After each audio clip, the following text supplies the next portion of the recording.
folks, welcome to the UVic Campus Community Garden. I'm going to take you on a tour. Come with me.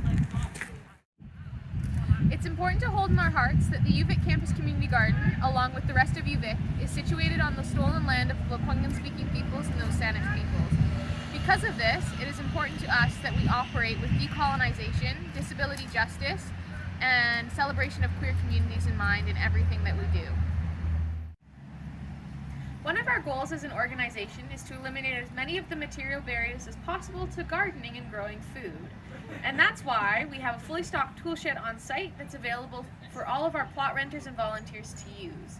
Additionally, we try and provide educational resources and workshops to help folks who have no experience or no knowledge of how to garden. Here at the UVic Campus Community Garden, we believe in creating closed-loop systems and recycling waste and resources. One of the ways that we do that is through our gray water system. So what that means is that any of the water that comes out of our tap is actually collected and goes and feeds fruit trees instead of going into a waste stream or out into the ocean. And this is super important because during the dry season it allows us to conserve water, but it also means that we have to be careful what we put down our sink. Currently, I'm standing under our Kiwi Trellis. Right now our kiwis are really small, but soon this will all be dripping with beautiful kiwis. Did you know that we can grow kiwis here in Lekwungen and Saanich territories? The climate is actually excellent for it.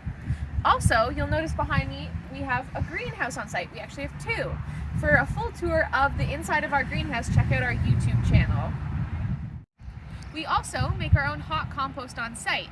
Hot compost is a method of composting that actually uses the bacteria to heat up the compost so that it breaks down faster, and then you flip the compost and aerate it, and then it'll heat up again.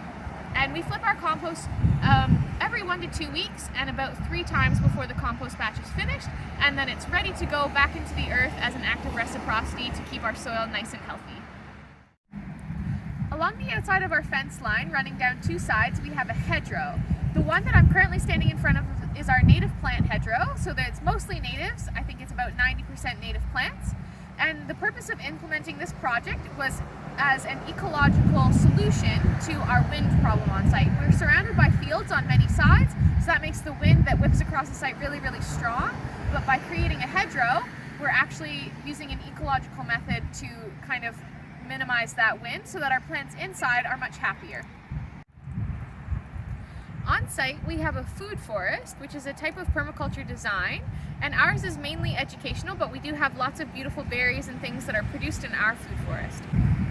Our food forest is currently 8 years old, which sounds like it's been here for a long time, but it actually takes about 30 years for a food forest to reach full maturity. And a fully mature food forest doesn't need any human input, so it's self-sustaining and just vibes by itself. But ours still needs to be weeded and pruned and have lots of human inputs in terms of nutrients and stuff like that. Behind our food forest, we have a bee yard that's home to a couple hives of honeybees over the summer. And alongside our native pollinators that we have around the garden, they do lots of great pollination work for us. We're currently in the process of putting a new orchard in at the garden, and we've dug out all of the invasive Himalayan blackberry that used to be here, and we're currently planting fruit trees. So we've planted an apple and a quince tree so far, and hopefully next year we'll get some more in. In the middle of the garden, we have this beautiful memorial bed, and this spot is one of my favorites in the garden because it's a great place to gather when we can gather, but also it reminds me of my favorite quote, and that is a Leanne Simpson quote when she says, "The purpose of life is to promote more life." And that's something that we hold in our hearts at the garden and something that we ask others to do when they enter this space.